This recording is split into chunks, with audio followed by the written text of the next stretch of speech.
Hola, ¿cómo les va? Bienvenidos nuevamente al curso de ecografía aplicada a patologías respiratorias en paciente crítico. Esta clase va a ser sobre ecografía pulmonar dinámica.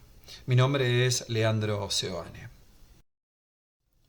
Empecemos con un caso clínico, un paciente de 25 años que consulta por disnea progresiva con una TA 140-80, frecuencia cardíaca 95, levemente taquicárdico, con taquipnea de 38 respiraciones por minuto, una saturación justo de 92 a febril. Fíjense entonces qué es lo que sucede en ambos campos pulmonares, donde se ve gran aumento de los espacios intercostales con descenso de los dos hemidiafragmas. Entonces podríamos estar interpretando que este paciente es un asmático, seguramente con una crisis asmática con atrapamiento alveolar. Esto lo vemos entonces por radiografía. Hay publicaciones, como se ve acá en la CHES del 2009, donde habla sobre el movimiento diafragmático estudiado por ultrasonografía con modo M. ¿Y qué es lo que se vio? Que con 210 sujetos sanos se identificaron ambos lados del diafragma y se usó el modo M para mostrar el movimiento de las estructuras anatómicas. Los exámenes se realizaban durante la respiración tranquila, olfateo y respiración profunda. La excursión diafragmática se midió a partir de las imágenes ecográficas de modo M. Entonces la excursión diafragmática derecha se midió en 195 pacientes y la excursión izquierda en solo 45 pacientes. Se determinaron los valores normales de ambos diafragmas. Dada que las excursiones fueron más grandes en los hombres que en las mujeres, el género debe tenerse en cuenta y los variables límites inferiores fueron cercanos a 9 milímetros para las mujeres y 10 milímetros para los varones durante una respiración tranquila, 1.6 centímetros para las mujeres y 1.8 para los hombres en el sniffing, el olfateo, y 3.7 centímetros para las mujeres y 4.7 centímetros para los varones durante la respiración profunda. Por lo tanto, con un traductor convexo podemos examinar esta excursión diafragmática utilizando la ventana subcostal media clavicular derecha, donde vamos a poder ver una respiración tranquila normal o una expiración máxima forzada. Ahí están los valores. Aquí ponemos el traductor, por lo cual vemos después cómo se insona el hígado en modo B y al final de todo el diafragma. Entonces, la evaluación del diafragma derecho, ponemos línea media clavicular utilizando la ventana hepática para ver cómo excursiona este diafragma. Entonces vamos a ver cómo con respiración tranquila utilizamos el modo M y hay un movimiento ondulante muy suave. En este paciente dio 1.5 centímetros, está normal. Y en una respiración forzada, donde le dijimos al paciente que inspire hondo y después que haga una expiración máxima forzada, vimos cómo la excursión máxima era de 4.6 centímetros, también normal. Aquí vemos esta imagen de respiración tranquila, cómo se mueve el diafragma y cómo apenas se mueve 1 centímetro, normal. Esta es una expiración máxima forzada, donde le decimos al paciente que inspire hondo y ahora expire rápidamente, entonces se ve como hay una variación importante de este diafragma. Siempre utilizando la línea media clavicular apuntando hacia atrás, hacia la cúpula diafragmática. Bien, aquí hay otro trabajo publicado en Emergencias en el 2016 que hablaba sobre la relación de la movilidad diafragmática por ecografía y la CO2 en los pacientes con insuficiencia respiratoria aguda hipercápnica tras el inicio de la ventilación mecánica no invasiva. La hipótesis: si la hipercapnia es producida por una disminución de la movilidad diafragmática y la BNI mejora la hipercapnia, la BNI debería conllevar a un aumento de la movilidad diafragmática. El objetivo del estudio fue correlacionar la variación de la movilidad diafragmática medida a través de la ecografía con el cambio de la CO2 tras el inicio de la BNI en estos pacientes con insuficiencias respiratorias agudas. Se incluyeron 21 pacientes, una promedio avanzada de 83 años, y esta es la tabla. Quiero mostrarles cómo inicialmente en el basal había una movilidad diafragmática de 13 milímetros, después se coloca el BiPAP, por lo cual se vio una movilidad diafragmática a la hora de 22 milímetros y a las 3 horas la movilidad diafragmática fue de 25 milímetros. Y fíjense cómo la PCO2 también fue bajando. Inicialmente tenía 71 de PCO2, a la hora tenía 63 de PCO2 y a las 3 horas 61 de PCO2. Entonces coincidió que a medida que mejoraba la CO2 de nuestro paciente, mejoraba también la movilidad diafragmática. Otras publicaciones importantes a partir del año 2014 a través del italiano Alessandro Sanforlin, donde publicó el movimiento diafragmático y el diagnóstico de obstrucción, el rol de la ecografía en modo M. Fíjense entonces las primeras observaciones. Dijo él que el movimiento diafragmático se parecía a una espirometría, donde se podría ver de forma forzada, de forma analógica a la FEB1 y a la capacidad vital forzada, llamando excursión diafragmática en expiración forzada el primer segundo y excursión diafragmática máxima expirada, llamada EDMAX. Entonces, este punto, que sería el primer segundo de la expiración, sería llamado el FED1, que correlacionaría el FEB1, y al final de la expiración sería el EDMAX, que correspondería a la capacidad vital forzada por espirometría. Entonces sacó el italiano un índice llamado FED1 dividido EDMAX, que lo llamó MIO, es decir, índice de obstrucción, que representaría la excursión diafragmática en el primer segundo. Sería como un índice de velocidad donde podría representar el grado de obstrucción. Otro trabajo publicado por el mismo italiano, que como decía que la relación FEB1 sobre capacidad vital forzada se usa como un marcador de obstrucción, el objetivo fue determinar si la relación FED1 y EDMAX, como índice MIO, difiere entre sujetos sanos y pacientes con obstrucción de la vía aérea. Entonces se analizaron 124 pacientes ambulatorios, se examinó con espirometría y el movimiento diafragmático por ultrasonografía. El MIO fue de 87 más menos 6 en el grupo sano y 67 más menos 12 en el grupo con enfermedad respiratoria obstructiva. Por lo tanto, el MIO se correlacionó significativamente con el FEB1 sobre capacidad vital forzada. El MIO menor a 77 fue identificado como un posible punto de corte para sospechar un patrón espirométrico obstructivo con un 95% de valor predictivo positivo. Entonces el MIO puede interpretarse como un índice de velocidad de relajación diafragmática que parece ser más lento en pacientes obstructivos y podría utilizarse para detección de vías aéreas respiratorias, concluye este trabajo. Fíjense entonces en la imagen de arriba, que es un paciente asmático leve, donde el FED1 dio 6.1, el EDMAX 7.2. ¿Sí? Si lo vemos en el gráfico, vemos aquí.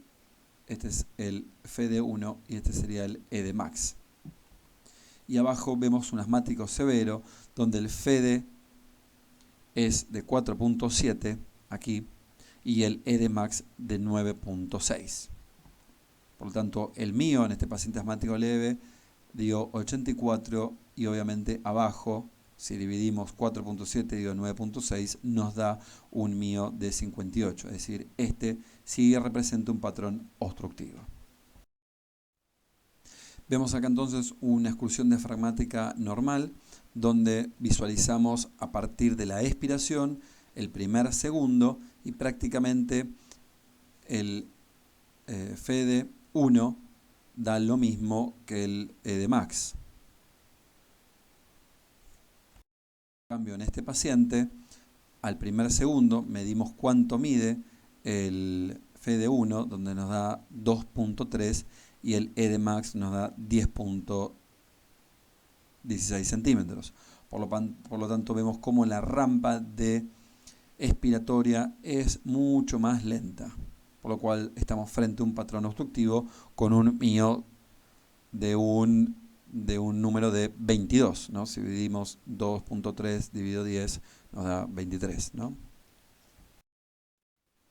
Bien, entonces en una expiración forzada vemos acá a este paciente, le decimos que inspire hondo y que después expire fuerte, aquí está expirando fuerte, y que vemos el patrón inspiratorio y el patrón expiratorio. Tiene una curva totalmente aplanada, por lo tanto es un patrón gráfico obstructivo sin hacer ninguna medición.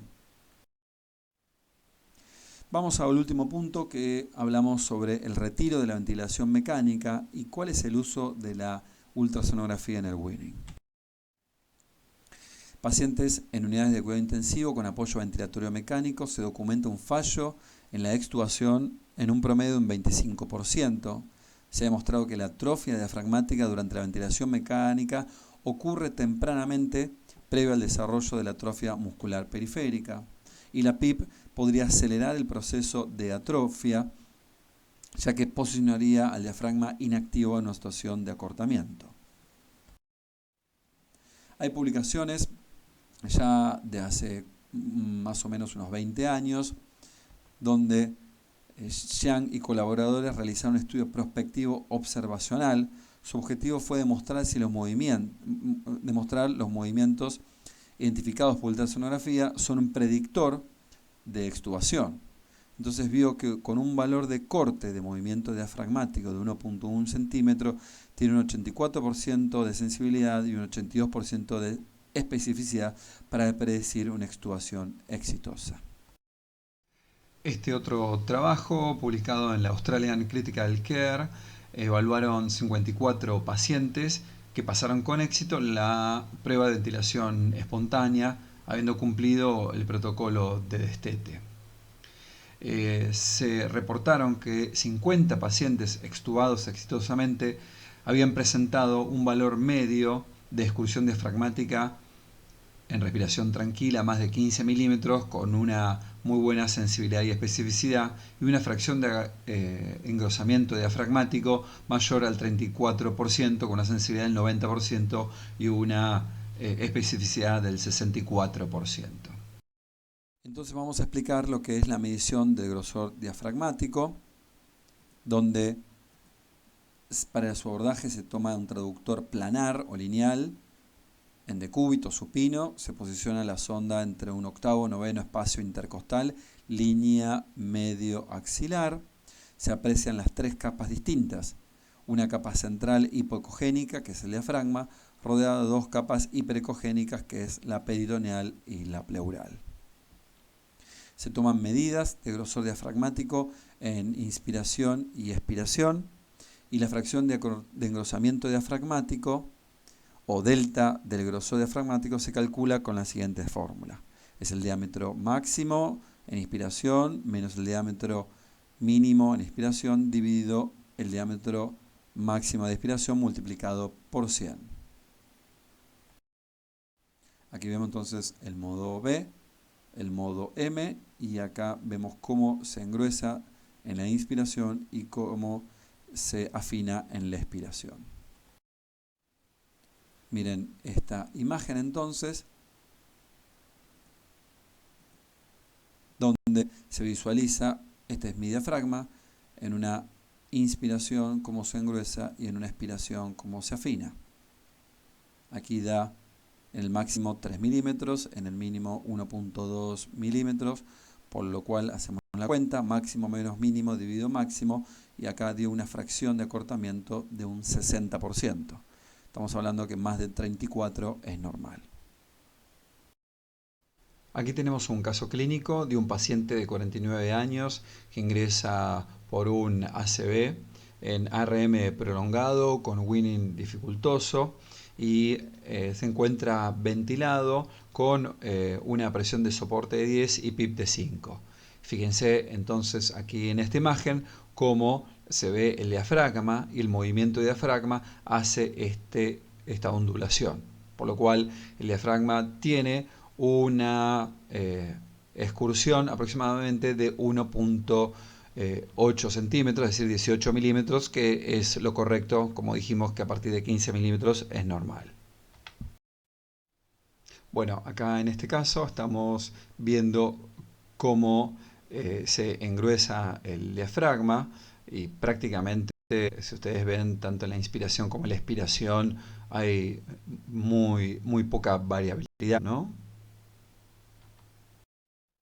Entonces pusimos en modo M y ¿qué es lo que vimos? Que el diámetro máximo del diafragma era 3 milímetros y el diámetro mínimo era 2.8 milímetros. Por lo cual hicimos la cuenta, el diámetro máximo menos el mínimo dividido el máximo y nos dio una fracción de engrosamiento diafragmático 6%, es decir, muy baja.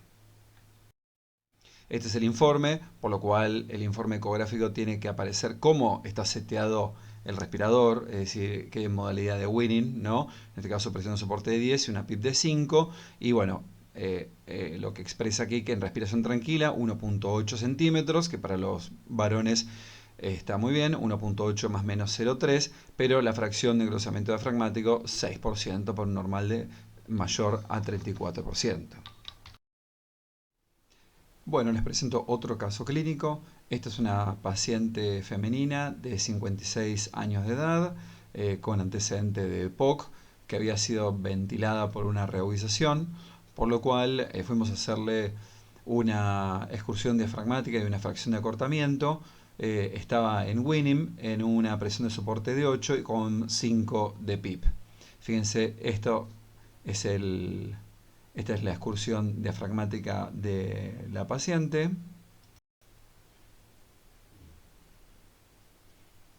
Con respiración tranquila.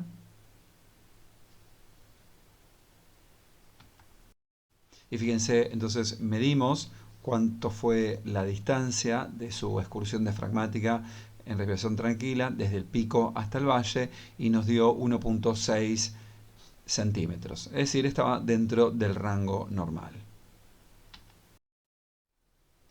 Entonces hicimos lo mismo, pasamos a modo M y vimos que este es el diámetro máximo y el diámetro mínimo, por lo cual hicimos la cuenta, es decir, nos dio 1.3 milímetros menos 1 milímetro dividido 1.3 milímetros, como dice acá la cuenta, por lo cual la fracción de engrosamiento diafragmático nos dio un 23%, acá en este caso mucho mejor. Bueno, y este es el informe ecográfico, por lo cual siempre se expresa también cómo está la ventilación mecánica. Y bueno, en este paciente tenía una respiración tranquila de 1.7 centímetros, para un normal en mujeres de 1.6 más menos 0.3, así que en este caso estaba muy bien.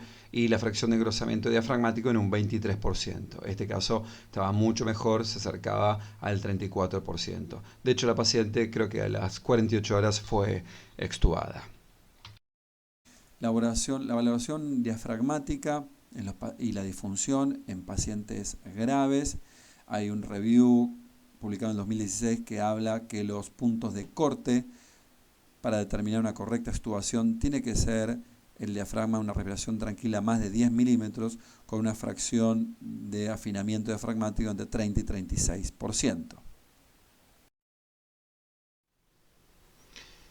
Bueno, pasamos a otro tema donde vamos a aprender a cómo verificar una correcta intubación orotraqueal a través de la ecografía.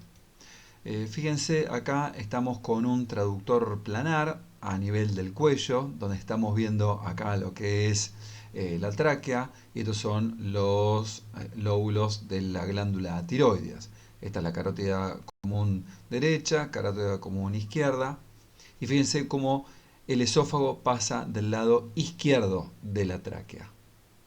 ¿Sí? Ahí el paciente tragó, por lo tanto el esófago se agrandó, hizo un peristaltismo y después disminuyó de tamaño. ¿Sí? Entonces fíjense y graben esta imagen. Los lóbulos tiroideos, este es el istmo de la tráquea, acá están las carótidas comunes primitivas y aquí se encuentra el esófago. Diferentes publicaciones hablan de chequear por ecografía la correcta intubación orotraqueal. Este artículo del 2016 justamente habla de esto, si el sliding pulmonar y la verificación del tubo orotraqueal a nivel del cuello es óptimo. Entonces este artículo habla específicamente de que la ultrasonografía tiene un alto grado de sensibilidad y especificidad para confirmar la colocación correcta del tubo orotraqueal tan rápido como la CO2 expirada. Por lo tanto, dice que la ultrasonografía es una muy buena alternativa para confirmar el tubo orotraqueal. Miremos un poco de imágenes. Fíjense acá entonces, estamos viendo la tráquea, este es el lóbulo tiroideo y acá está el esófago. Ahí el operador está introduciendo el tubo orotraqueal, está intentando hacer la intubación orotraqueal, pero de repente aparece esto que es el esófago con el tubo orotraqueal, es decir, la imagen de la doble tráquea. Entonces cuando vemos esta imagen de la doble tráquea, inmediatamente al operador le decimos tubo orotraqueal mal colocado, se retira y se vuelve a intentar la intubación. Fíjense entonces cómo esto es en vivo y en directo.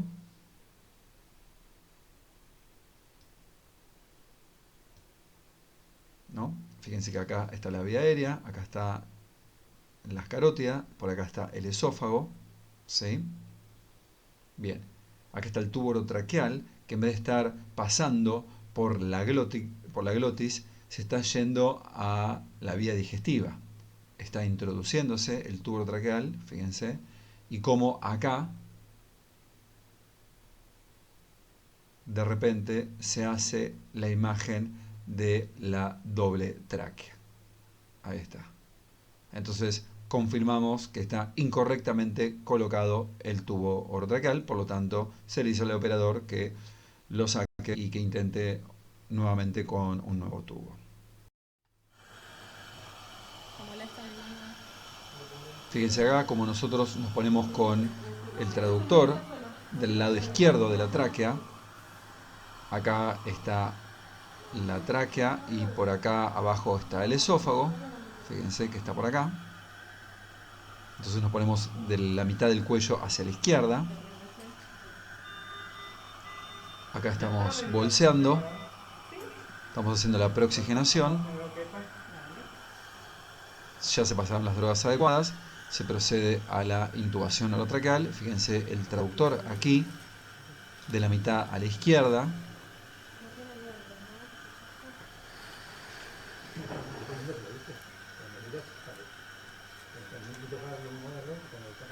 Pide el tubo. Y nosotros verificamos que no aparezca el signo de la doble tráquea. Se está movilizando acá la tráquea porque está pasando el tubo, pero nos estamos prestando atención para ver si aparece el signo de la doble tráquea. Por lo tanto, el paciente fue correctamente intubado. Hay 99%.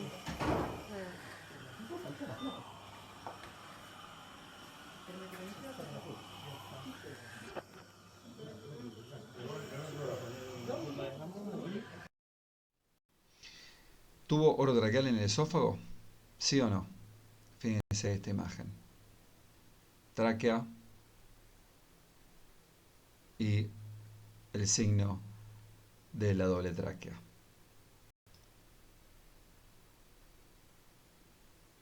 Así que está correcto, está en esófago, sí, está en esófago. Presta atención como ahora el signo de la tráquea se retira el tubo traqueal y aparece el esófago como estaba en un principio. ¿Sí? Entonces fíjense que es una técnica muy fácil y muy sensible y muy específica para una intubación incorrecta. Otra publicación muy importante que en el 2017 que habla sobre ventilación mecánica guiada por ecografía a través de estos dos italianos. Muy interesante esta publicación. La excursión diafragmática se correlaciona con la capacidad vital forzada y el FEB sub 1, es decir, el índice MIO. Y el MIO menor de 77 fue identificado como un punto de corte para sospechar un patrón espirométrico obstructivo.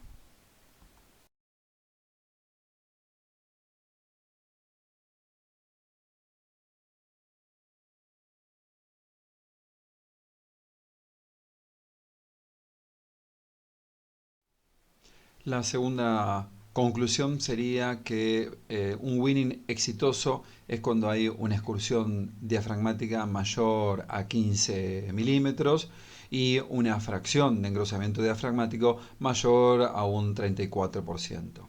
Recuerden que se utiliza tanto los traductores planares como los convexos. Y aquí les dejo una tabla donde están todos los valores diafragmáticos, tanto la excursión como el engrosamiento y la fracción de engrosamiento diafragmático. Y la última conclusión es recordar que la utilización de la ecografía como guía para intubación orotraqueal es un método muy sensible y específico para determinar intubaciones fallidas. Y gracias por su atención.